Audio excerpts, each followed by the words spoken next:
TMC नेता अखिल गिरी ने देश के राष्ट्रपति श्रीमती द्रौपदी मुर्मू के ऊपर में जिस तरीके से अभद्र टिप्पणी की है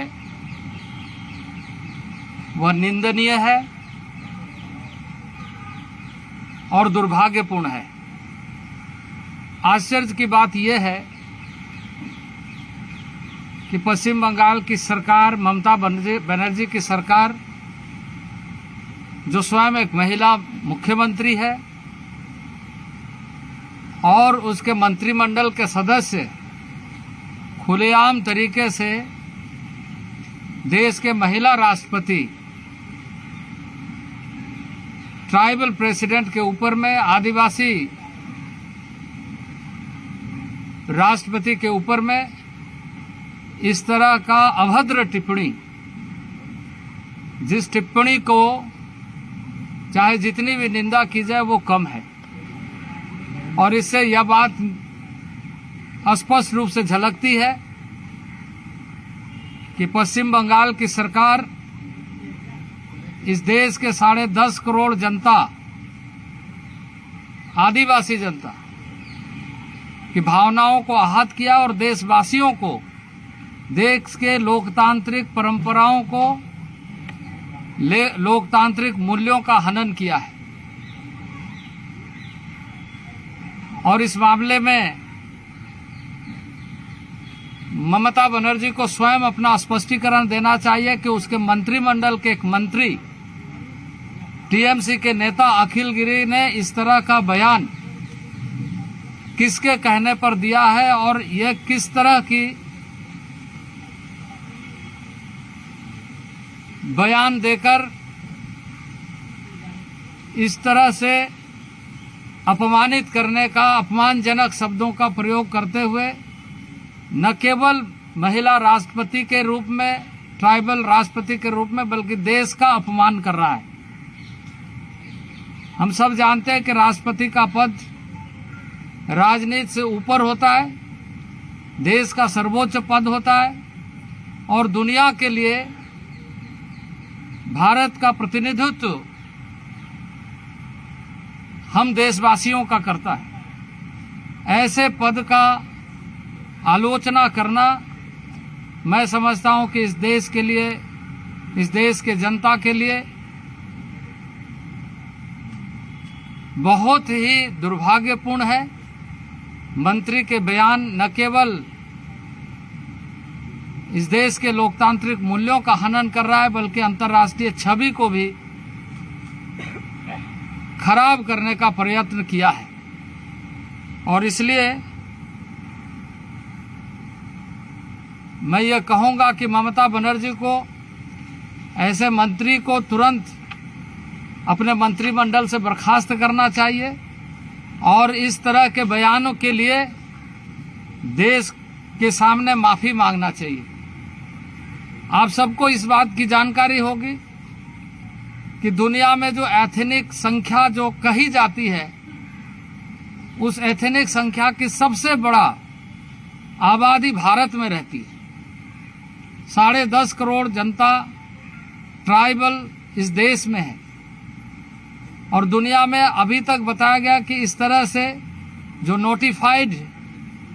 जो एथनिक ग्रुप है वो 41 करोड़ के लगभग संख्या, उसका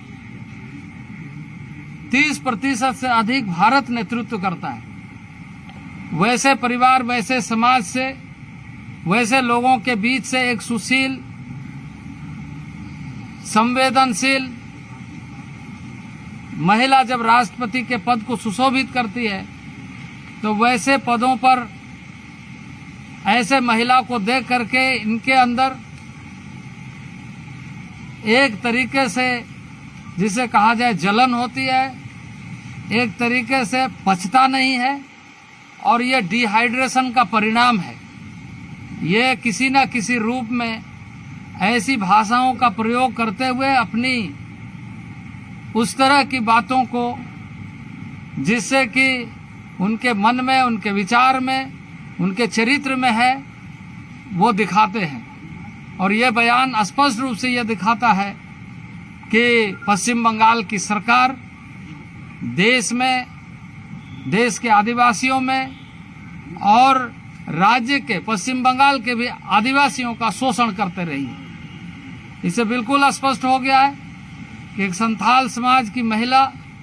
जो आज ऐसे पद को सुशोभित करते हुए दुनिया का नेतृत्व कर रही है, भारत का सम्मान बढ़ रहा है। अभी कुछ दिन पहले अंतर्राष्ट्रीय स्तर पर कई देशों के ऐसे जो जनजातीय समाज कहा जाए या इंडिजिनस कहा जाए, आदिवासी कहा जाए, ऐसे लोग आकर के लगातार सराहना कर रहे हैं कि भारत ने अपने लोकतांत्रिक मूल्यों को किस तरीके से सुरक्षित रखा है, किस तरीके से मजबूत रखा है और किस तरीके से दुनिया के सामने बताने में सफल हुआ है कि वास्तविक रूप से भारत एक लोकतांत्रिक राष्ट्र है और यहाँ प्रत्येक ऐसे लोगों को, ऐसे समाज को